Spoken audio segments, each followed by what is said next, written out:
Welcome to Conscious Confidence Radio, a timeless wisdom with Sarah Main. Follow host Sarah Main on her ongoing journey of conscious confidence and gain timeless wisdom to unleash unparalleled confidence. A conscious confidence. Learn to ignite the living spark of wisdom, a new narrative for fulfillment contained in Sanskrit and the ancient, powerful, engaging, and fun conscious conversations to discover your own magnificent true self. Learn to dispel the fear shadow as Sarah provides essential knowledge about embracing change and the power of transformation. Get ready, Conscious Confidence starts now. Welcome everyone. Welcome to Conscious Confidence Radio, a timeless wisdom. With me, Sarah Main. I'm your host and creator of Conscious Confidence, a timeless wisdom. And the author of Conscious Confidence used the wisdom of Sanskrit to find clarity and success. And today's show I love talking about is the power of powerful words, the power of powerful words and using words to inspire us.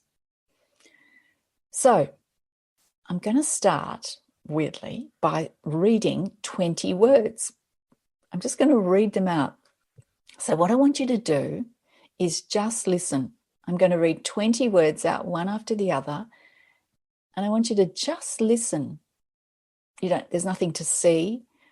There's nothing to experience, really. Just listen and observe. And as each word is read out, let that one go and be open and let the next word come into the space. And that'll be held by your listening and your presence. So, magnanimity, temperance, patience, attitude, discipline, faith, trust, restraint, service, dignity, fearlessness, respect, generosity, fortitude, forgiveness, forbearance, courage, cheerfulness, perseverance, excellence. Aren't they beautiful words? They're such beautiful words. And they have a beautiful, powerful, uplifting energy. Just listening to words like that. So the power of powerful words. My whole thing in life is words, language, and meaning. That's what I've been on about most of my life. And I was fortunate. I was taught from a young age the importance of language, the importance of words, the words that we use, and the importance of understanding the meaning. I was taught the importance and the power of sound, and words are sound, and sound is energy. So, powerful words bring a powerful energy. Yes, there's energy behind the word from the intent, but the word itself has power. And great and powerful words like these, they've got this great energy and this sound. And it's hard to describe what I mean by sound. If I talk about the sound of something, you talk about, I don't like the sound of that, or I like the sound of that. It's hard to explain. It's beyond words, really. This is where language gets a bit tenuous. But we know what we mean. And it's important to acknowledge that realm because that's the level of energy. And these great and powerful sounds are available to us through vocabulary and words. But without vocabulary, that is, without the words to describe something such as a deep feeling, an inspiring thought, or a profound experience, then you don't kind of fix that in your being or in your memory, and then it's not readily available to you. So language, words, and vocabulary are creative. And I was taught that from a young age. that we literally, and in a sense, the wisdom traditions teach us this. The timeless ancient wisdom traditions teach us that we literally speak ourselves into existence, and we create our own, and therefore create our own experience. And this is, easy to understand if you use affirmations. That's just an example. If you use the power of language in affirmations, which are deliberate formulations, deliberate words, deliberate statements, and you put your attention on it, and you're using the power of language, because we're using language whether we are aware of it or not in the thoughts that we think. And the research says that someone did some research on this, and they discovered that we think about 60 to 80,000 thoughts a day, and 90 to 95% of those thoughts are repetitive, right? So just we're repeating things on a loop. And about, I think it was somewhere like about an 85-90% of the thoughts, the repetitive thoughts that we think, are negative. It's pretty astonishing when you get, you don't need some person who's done research to tell you that there's a lot of repetitive stuff going on in our minds all the time. But we don't realize the effect of that. Well, using affirmations, which are deliberate, conscious, uplifting, affirming, creative statements, is using the power of language deliberately and creatively and intentionally. And that's just one example. And also we need to become aware of our self-talk. So that's already acknowledging that language is creative and powerful, because we know that negative self-talk creates a bad outcome. So that's already two examples that language is creative, and we literally speak ourselves into existence. And that's inner speech and then outer speech. And the outer speech will reflect the inner speech. So our language reflects our ideas, fundamental ideas, and ideas are creative. Our feelings come from our thoughts, and these are based on our ideas. So already that you see the connection, it's all connected. And from that, our feelings. So ideas, thoughts, feelings, and then our actions. And they're all connected. So as a teacher, we focused a lot on the children's language, and exactly for this reason: give them the best start. Didn't matter who it was, didn't matter what level of learning they were at, didn't matter what age. We always focused a lot on their actual language and to help them and guide them. And this is a very powerful discipline, really. And one of the ways we did it was teaching children to speak in full sentences. And this is so important, because a full sentence is a complete thought. And it literally training their neurology, their brain, to think and operate in full and complete thoughts. And that in itself is very powerful.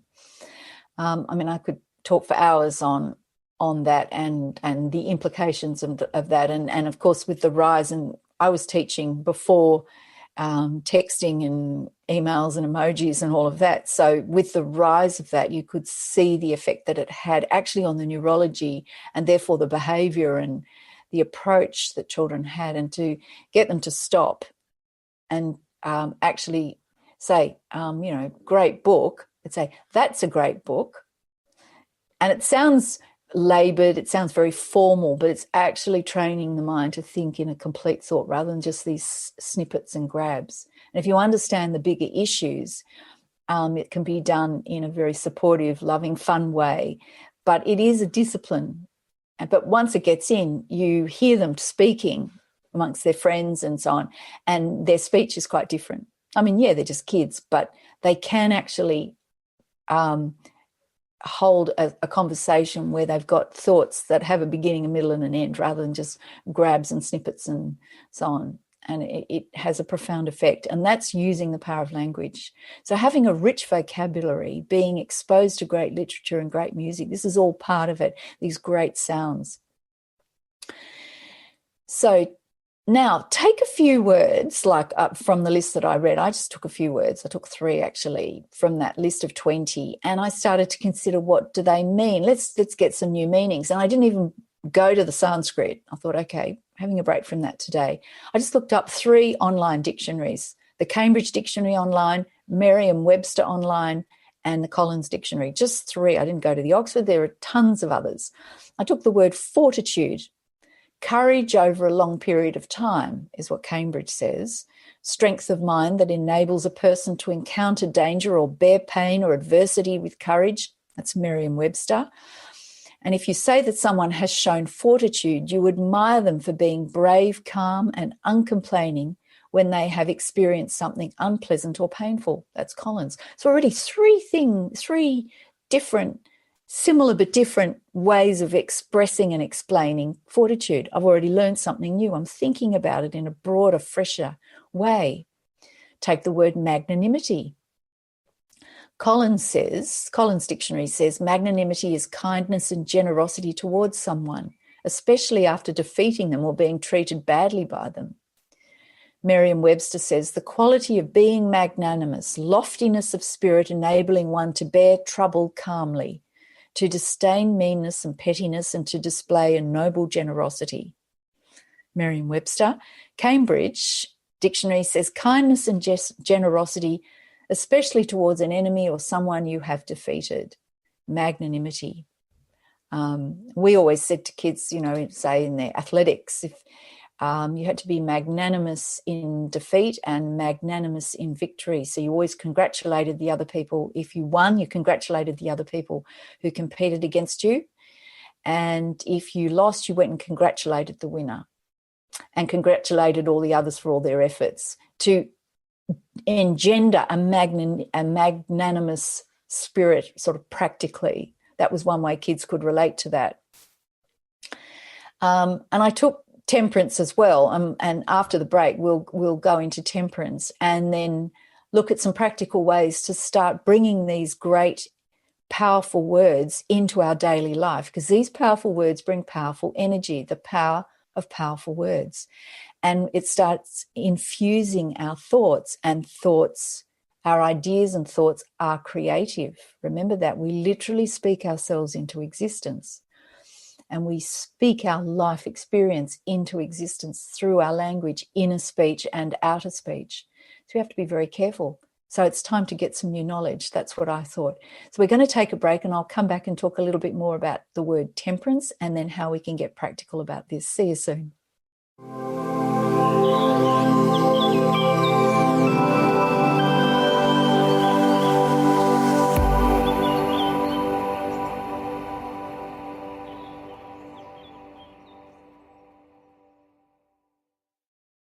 Transition, simultaneously the most difficult and vital part of the human experience. Without change, how would we grow?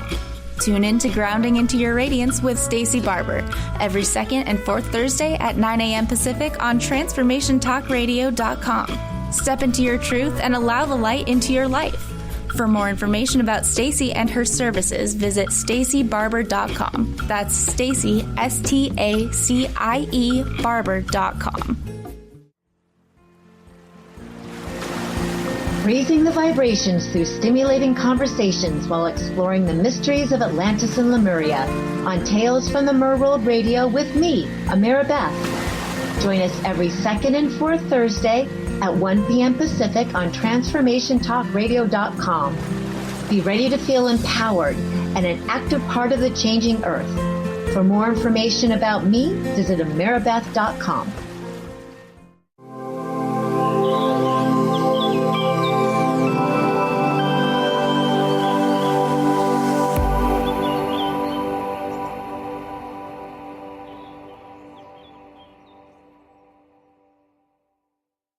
Welcome back, everyone. Welcome back to Conscious Confidence with me, Sarah Main. And today we're talking about the power of powerful words. And before the break, we were just considering all these amazing qualities, these beautiful words. And I was just going through very simply 3 online dictionaries. Note online, you could pick them up on your phone or if you're in front of your computer. And look, if you've got paper dictionaries, fantastic. And I picked the Cambridge Dictionary, the Merriam-Webster Dictionary, and the Collins. But, there's a gazillion. There's Oxford, there's tons. And I was just going through 3 different dictionaries, describing, giving the meaning of the same word, just to give us some perspective. It's good to get a bit of a comparison. And I talked about, before the break, fortitude and magnanimity and temperance. Now, that's not a word that's used very often these days, not in terms of behaviour. You might talk about tempering steel or tempering chocolate if you're into cooking, like really into cooking. Or if you watch cooking shows and they talk about now you've got to temper your chocolate. And I think, what does that mean?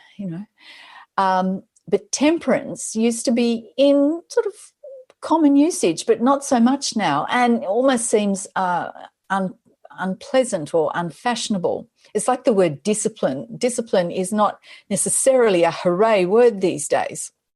There's nothing wrong with the words. It's just everyone's concepts and ideas about the word discipline has clouded and shut in that magnificent word. And if you decide you want to do something, I'm going to riff on the word discipline for a minute. If you decide you really want to do something, achieve something, create something, make something, athlete of any level, if it's a local level up to elite, up to Olympic level, they have discipline. I know a young man who's an Australian champion diver, from doing all those gymnastics in the air and then landing without a splash in a pool. And he trains, 3 hours. He trains about 6 hours a day or something in the gym, weight, strength, and then in the pool, all the different height springboards and diving platforms, the food he eats, the mental mindset and everything. It's discipline. He loves it. And he's a fantastic guy. And that's just one example. As we know, anyone, a dancer, a musician, an artist, if you want to write something, you want to learn to do something, it takes some sort of discipline.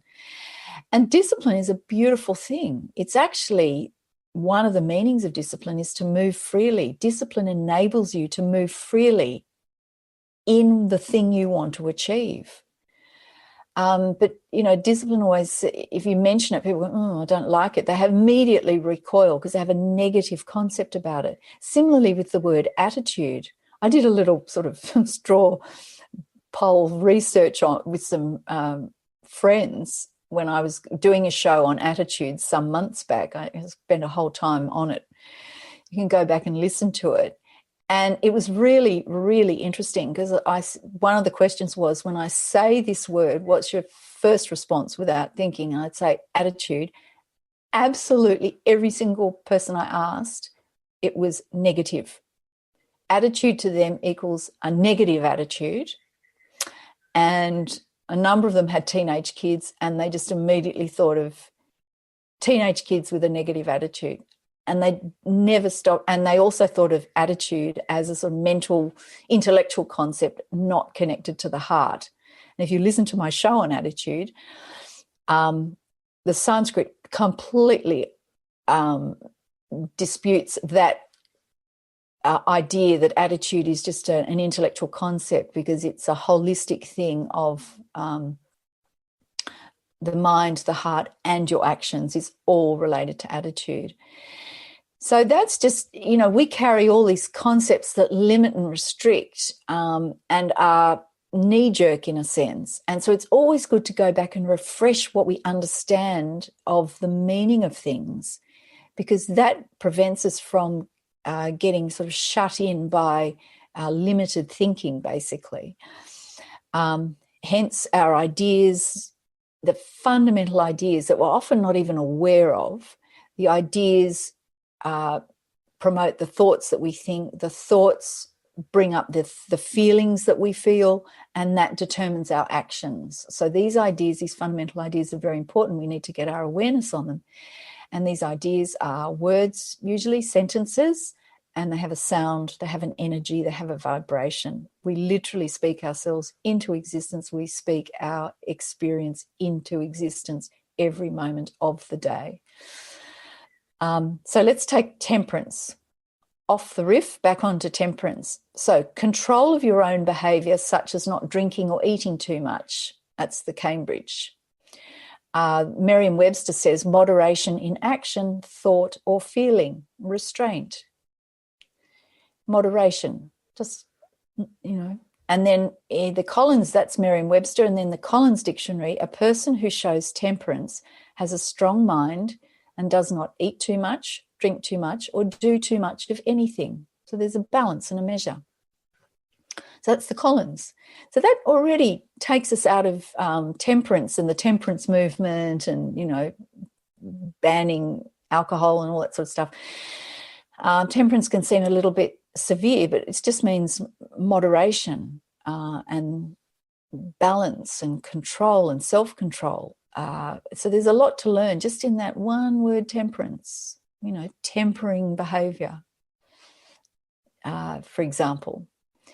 So that was just me considering some of these great words and ways to unlock things, unlock some new knowledge, think about things differently, get you thinking.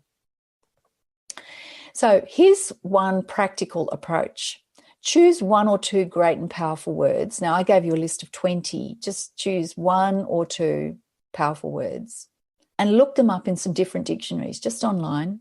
1 or 2, 3 different dictionaries, and just get different. There's no one exactly correct meaning. They're just coming at it from different perspectives. And you always need to be able to do that, is hear and see and appreciate things from different perspectives. There's never any just one approach. And this broadens your understanding of what they mean.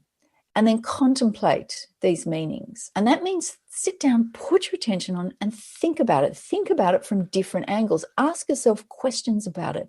Mull over it. Reflect on it.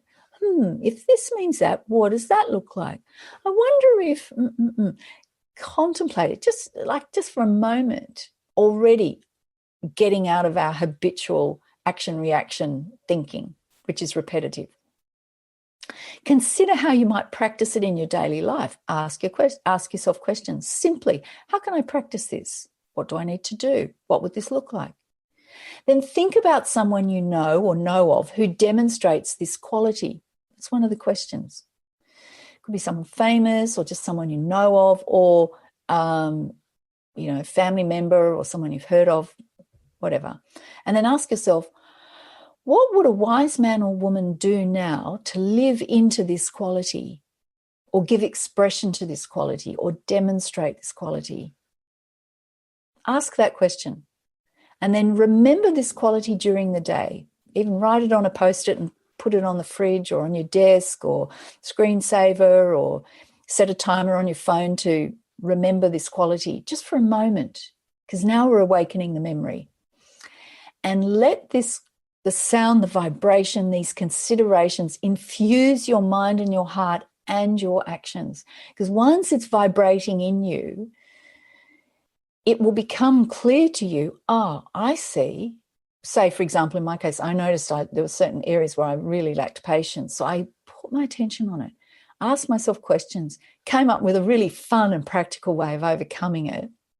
And it was magic. It completely transformed everything. I had a great time. The kids had a great time. And I've never gone back to that behavior because I put my attention on it. I found a fun way, but it was a disciplined way of really overcoming that impatience. And it was creative and fun. It was great. But I've never gone back. I can honestly say, hand on heart, I've never gone back. So it is a way of transforming the energy. So it starts with proactively putting your attention on it, learning something new, and then taking that step forward. And it takes trust, but it's totally possible. So good luck with that. Try it. I honestly can encourage you. So that's where we're up to with the whole consideration of these great words, and good luck with the practices. Now, looking into the mailbag, I actually I'm going to give you a question. It's not really in my mailbag. This is from a 12-year-old girl that I taught in a philosophy class, because at the school where I taught, we had weekly philosophy classes. She was 12 years old, and there were just girls in the class, because at that age, girls are more, girls and boys feel more comfortable if they're sitting just with girls and just with boys, and they will be more honest and open. And I was teaching, and I said to the girls, basically, ask me anything. Have you got any questions about anything? Here we are. It's a trusted space. Ask me anything. And this girl put up her hand, just 12 years old, I'll never forget it. She said, my grandmother takes us, her grandchildren, out for a special meal for special occasions like our birthdays. She takes us out and we go to somewhere nice cafe or somewhere, and we're allowed to order whatever we like. And she said, sometimes I've ordered something and it's the most expensive thing on the menu. And when it comes, I don't like it. I don't like eating it. And I don't want to hurt my grandmother's feelings because she's excited. She's taking me out for my birthday. But I also don't want to eat the food. What do I do? What a great question. Just amazing. And I said, look, this is my answer. There's no one way of answering this, but this is what I would say. You haven't done anything wrong. It's a natural social dilemma, and you'll feel it at your age. You will feel it more acutely. But trust me, adults, I know what you mean. It can be uncomfortable. But basically, number one, you just have to engage in a bit of self-discipline and eat it, or eat as much as you can, unless it's, you're allergic to something in it or whatever.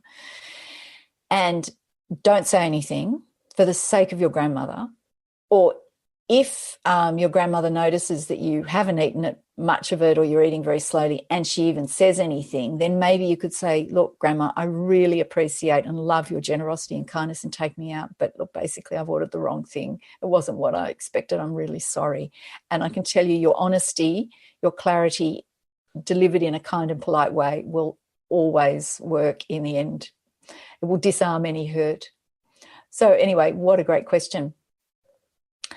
I could say a lot more about this, but we're running out of time. So if you want to know more about conscious confidence, go to my website, consciousconfidence.com, and you'll find out where to buy my book, and there's free downloads. I'm on social media, Facebook and Instagram, and the shows are on YouTube. And I always end with some Sanskrit, and I've picked this beautiful prayer, which is a prayer for all. May all be happy, may all be without disease. May all see only good things, and none be in misery of any sort. May peace and peace and peace be everywhere.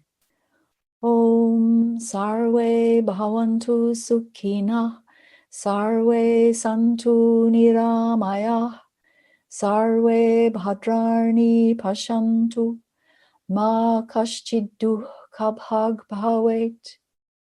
Om Shanti Shanti Shanti. Thanks a lot, and we'll see you soon. Thank you for listening to Conscious Confidence with Sarah Main. Join us next month on Transformation Talk Radio for more timeless wisdom with Sarah's exciting and innovative approach to living. Discover more joy, freedom, and step into your limitless potential. For more information on Sarah Main and her work, or to listen to past shows, visit sarahmain.com. Views expressed on this program are those of the host, guests, and callers, and do not necessarily reflect the views of the station, its management, or advertisers. You're listening to Transformation Talk Radio.